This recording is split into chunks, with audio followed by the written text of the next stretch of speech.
So I have these three here: pancreas, adrenals, thyroid, pancreas.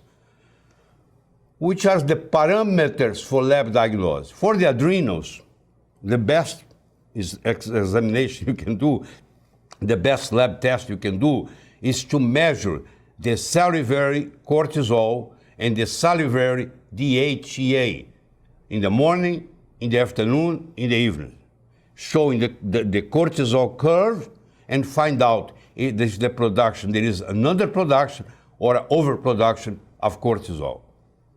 When you look at the thyroid, that's a little more complicated, because in order to evaluate the parameters for laboratories are thyroid stimulate hormone, TSH, free T4, free T3, reverse T3, anti-TPO, and body temperature. So those are the parameters that you have to use to confirm the clinical diagnosis of thyroid. And for pancreas, we should evaluate glucose and insulin after 8 hours of fasting. It's not 12 hours. It's after 8 hours of fasting. So I here have for you the parameters for lab diagnosis for adrenals, for thyroid, and for pancreas. So here you have the three organs, the three glands, adrenals, thyroid, and pancreas. Each one of those can be production normal, can be underworking, or can be overworking. So if the if these three glands are working okay, and they are normal, so they are working okay, this is called the orchestra of well-being.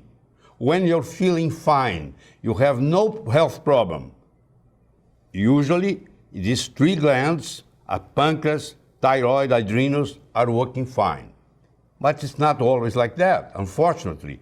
Here you have someone stressed that has an increase in the production of cortisol.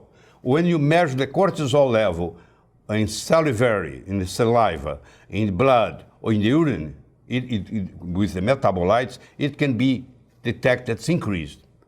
But I said to you before, these three glands work together. When I have a problem with one, eventually I'll have a problem with the other two. But let's talk about this one first, elevated cortisol.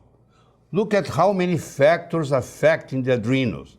You have allergies, you have lack of sleep, you have marital stress, you have fear, you have infection, you have toxin. Poor gland, in this modern world, it's bombarded all the time.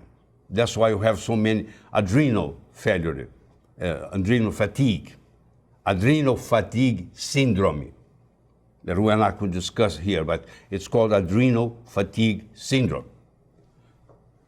This picture here is very interesting. It's showing there the former Prime Minister and former President of France, Charles de Gaulle.